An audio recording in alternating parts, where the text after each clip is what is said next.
Hey everyone, GuardianE here with another live reaction and first impression video in Fire Emblem Heroes. And today we finally have the long-awaited FEH Channel. They've been faking us out, juking and jiving over the past couple of days. We've been waiting and expecting this FEH Channel, and it's finally here on December 4th. So let's go ahead and get started because it looks like it's going to be a long one. Hopefully it's long and full of information, I guess. So I already see a summoning circle on the left-hand side, and I don't know what that brand is. Plus update. Faye. Hey, Faye. Okay.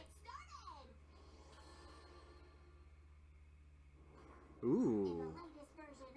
Is that Thor?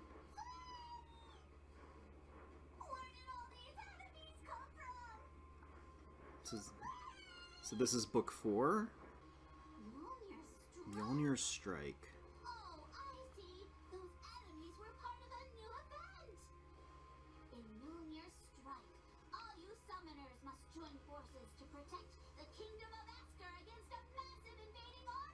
Huh. Ooh, there's Thor.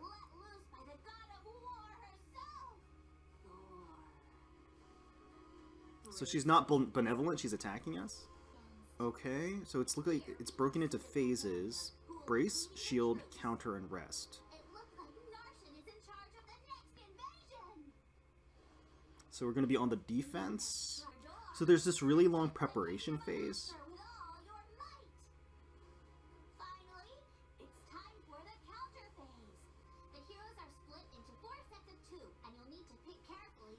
Interesting, okay. So you can grant them certain bonuses.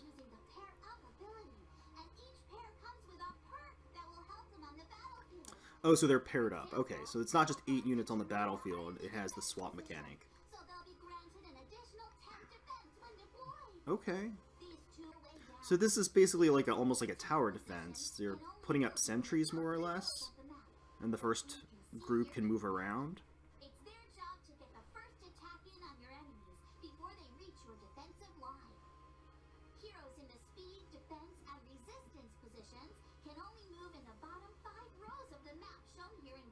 Gotcha.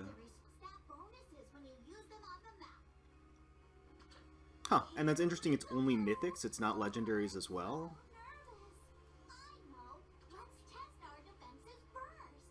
Okay. It said it was there 7 turns? 3 out of 7? Alright, so 7-turn time limit, you need to protect at least one of the portals. If it's that simple, then you may as well just move all of your defenses onto one side. Ah, what is this censored structure? And there's more currencies involved in this particular game mode for building and improving structures. But yeah, this feels a lot like a tower defense type of mode. Shield phase, okay. So we set ourselves up for that entire initial phase, testing out our defenses and stuff. And then shield is where we actually do face the incoming forces, right? And we do control, it's not just AI based. Okay. I'm curious how the scoring is done. So they're putting that duo button to use in the form of these structures. That's okay, I guess.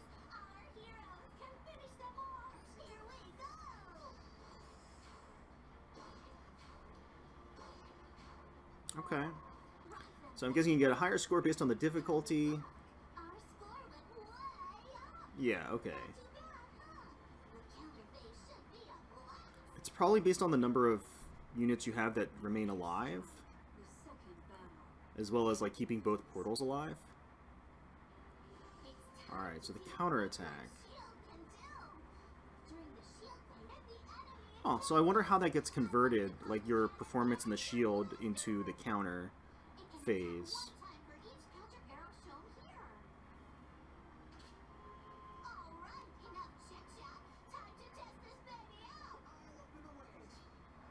Okay, so there's no actual battle, they just kind of run in and...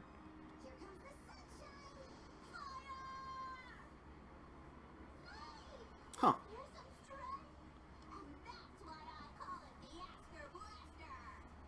The Asker Blaster. Oh no, there are multipliers. I mean, I'm hoping this isn't as arbitrary as voting gauntlets are, because voting gauntlets are basically, like, worthless right now in terms of... I mean, they're about as quote-unquote competitive as dice rolls, so... I don't know. I do see that multiplier there. I don't know how that comes into play with coordinating with other players and how that works, but it doesn't look like you're actually battling during the counter phase. So all, like, actual gameplay is then during the shield phase. Okay. The rest phase. Okay. Ooh, I see dragon flowers.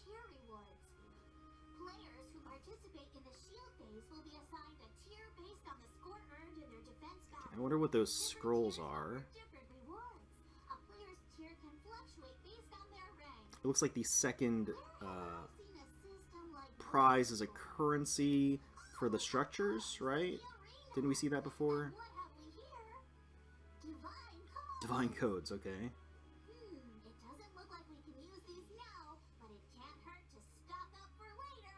You're not gonna tell us what they do? That's weird. Okay, so we get feathers for the level. For the ranking, we get dragon flowers and those divine codes. That's interesting. I feel like they really should tell us when the event launches what the divine codes actually do. Maybe they will. They're just not going to tell us right now. Okay. On the 8th. It's not too far away at all. So it looks like we get... Oh, okay, the brace is only one full day. The little diagram made it seem like it was like like a week or something of time. You spent like all this time bracing for the shield phase. Okay, so it's coming on the 8th, and that's when we're going to see more details. Alright, we got some update information.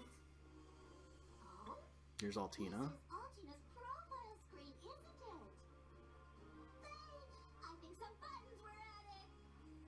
Oh, nice. Okay, some quality of life changes. This is good. Wow, this is a lot more streamlined. That's great. It's pretty clunky as is, so that's great.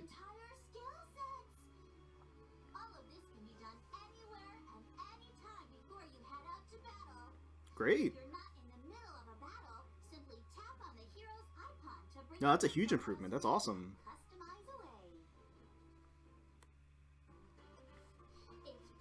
Wait, that's it? That's the only update? I mean, it's cool, but I mean, it's great. It's very useful, but I was expecting a little bit more than that. Oh! We're getting the reveal here. So Thracia 776. Yeah, let's take a look, Faye. Ooh. Okay. That sword looks really cool. Hey, Avel. Oh, we're finally getting Merida, like a normal version of Merida.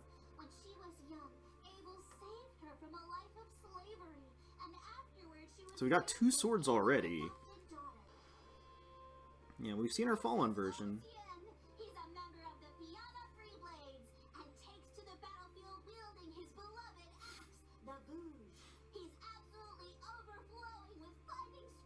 Okay.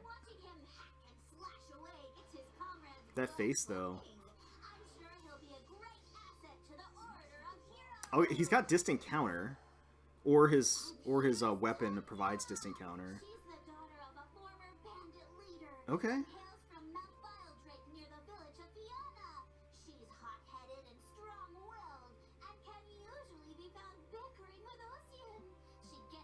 Pretty nice, pretty nice.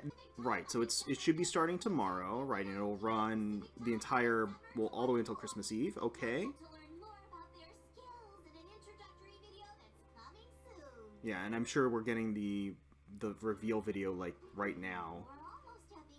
Pretty cool. I mean, the art looks pretty nice. It has a very retro feel to it, which I think is, I guess, pretty thematically appropriate.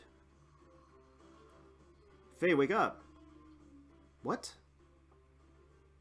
Is this a book 4 fairy? Wait, is that Dragalia Lost? I'm not familiar with Dragalia Lost, so she looked vaguely familiar.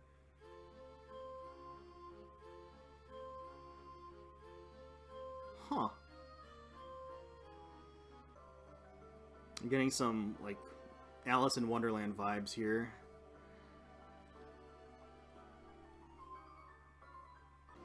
Is this... Whoa.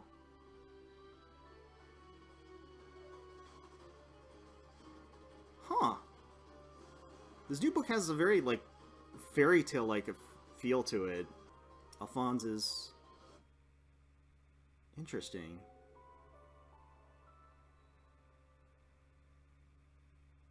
Is it like a time loop?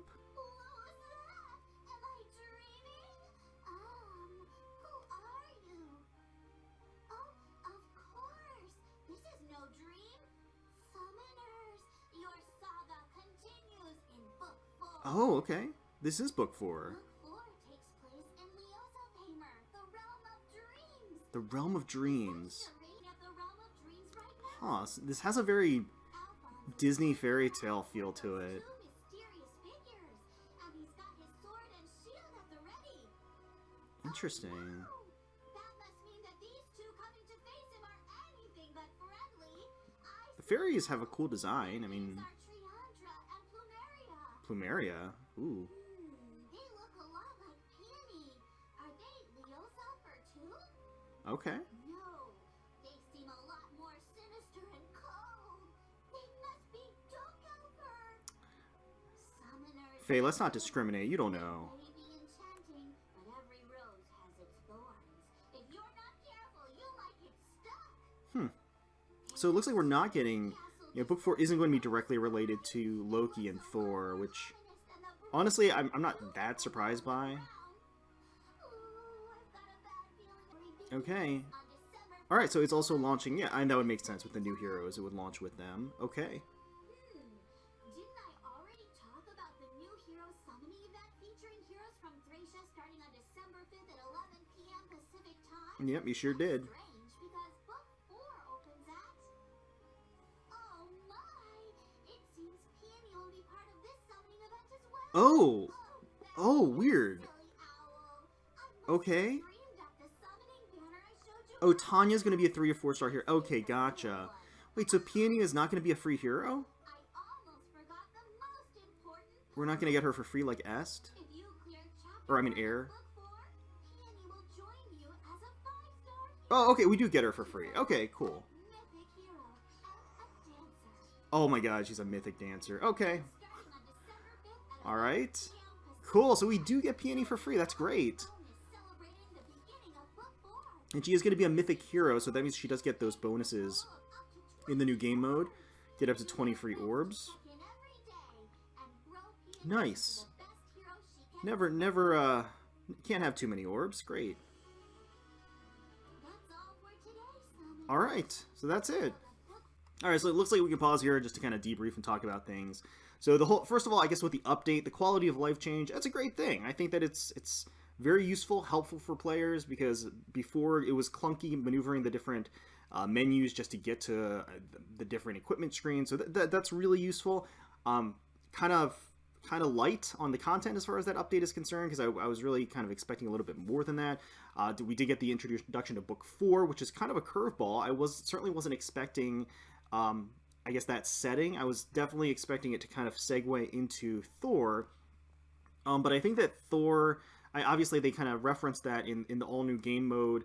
But I feel like Thor and Loki, I think they're like kind of like the end game things. We may not even see them for a couple of books, like as far as being officially integrated into like a climax for Faye's story, because it looks like book 4 is almost completely unrelated.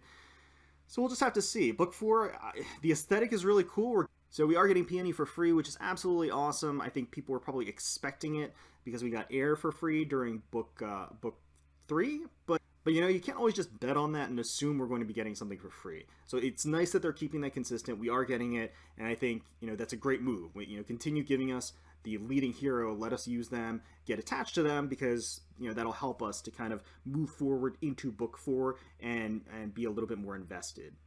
As to the setting itself, it seems pretty interesting. I was not expecting this setting, and at the start, when the very first came in, I thought it was like a Dragalia Lost crossover, because that's really what it looked like. But it's pretty beautiful. I mean, you see the splash art here. It has that Disney aesthetic almost, this like fairy tale aesthetic to it, which is it feels a lot lighter in terms of, I guess, overall theme when compared to book 3. Book 3 was pretty dark, like right out of the gate.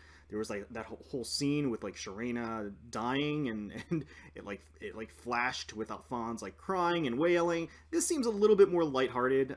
In general, obviously there's themes of this like evil castle in the distance, but it seems a little bit more, there's like more levity in this one potentially. So I'm curious to see where they go with it. Peony, I think her design is pretty cool. I do like it, and the fact that we're getting her for free, I think it's exciting. I'm definitely interested in seeing more about the 2 fairies in the distance there, and they also didn't like kind of give us the reveal of the big bad. I think that in this CG trailer there was this big shadowy force, right, that was kind of enveloping this royalty here. If we go right here.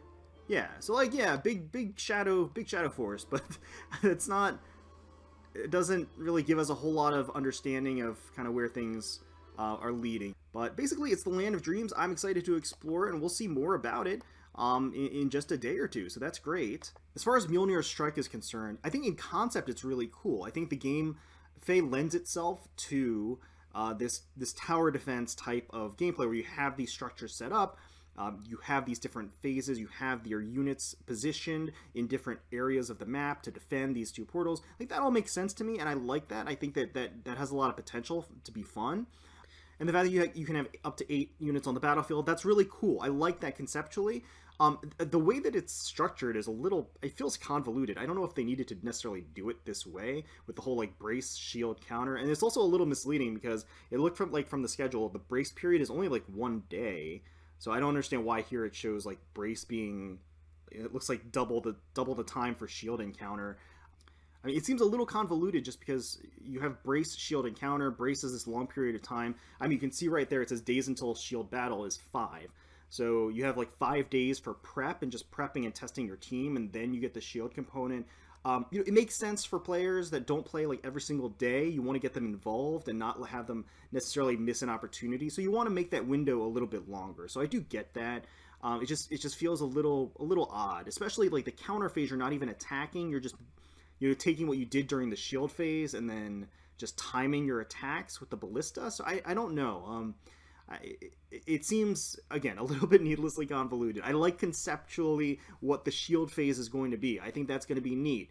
And I also think it's interesting that they're adding a new game mode when we just got like Hall of Forms not that long ago. So they're continuing to add, I think, more compelling game modes than what we've had, historically. So I think they're adding basically to the repertoire of the game. They're adding to the different game modes that they can rotate in that are actually of more interest, because a lot of the older game modes, I'm pretty comfortable in saying that a lot of the player base doesn't really care for a lot of the older game modes that are in the game.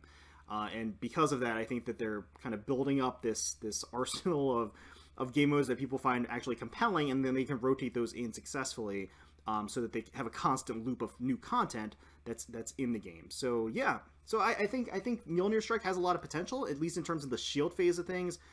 The counter, I'm kind of lukewarm about. We'll kind of have to see how that actually plays out, and the rest is basically just getting rewards, so I don't know why that has to be devoted to an entire phase. But you do get this new currency, which I'm curious about, which is the divine, whatchamacallits. So we do get this new reward system, which is divine codes. Again, we didn't get any details on what they do, but I'm curious. I'm curious to see how that actually plays out. I mean, if it's going to be some upgrading component to units, my initial reaction is it going to be a method, again, sort of like Dragon Flowers, to boost old units and make them more relevant, or just kind of tack on more stats? Or is it going to be an alternative way to get merges, maybe, without having a dupe? Because that's also something that I think has been missing in the game for, obviously, since the beginning of the game. Most other gacha games out there have some sort of component, some way to get uncapping, limits, merges, limit breaking, merges, like that type of stuff without actual dupes. Like there's a way, an alternative rare currency that you can use to do that. So who knows? Maybe Divine Codes is something like that. but we'll just have to see. It looks like you get at least, you know, up to 16. Pretty cool. We're getting more representation from Thrashia. I think one of the least represented games in FEH, so it's certainly nice to get more representation from that game in FEH. And I'm sure a lot of people are going to be happy about that. I'm not entirely familiar with the characters, except for Marita, obviously, since she's already been in the game in her dark form. And we're going to get the opportunity to summon for the rest of these characters in just a couple of days. Or in just a day, I should say. So yeah, no, very exciting stuff. And yeah, Book 4 begins. We get that free peony, who is going to be a mythic light hero, a flyer, blue tome, I believe it was. Yeah, she's blue here on the banner. Which is just inherently useful. So she's going to be a blue tome user, a blue tome flyer that's also a dancer. Yeah, so that's going to help out a lot of people out there in terms of filling out and providing some additional utility to their barracks. So let me know in the comments below if you're excited for Peony, excited for Book 4, excited for the new summoning event, what you thought about the FEH channel. Let me know in the comments below. Hopefully you guys enjoyed the video. If you did, please feel free to leave us a like, comment, and subscribe to the channel for more Fire Emblem Heroes content. We thank you all so much for watching, taking time out of your day to spend with us. We really do appreciate it. And until next time, let's protect those skies.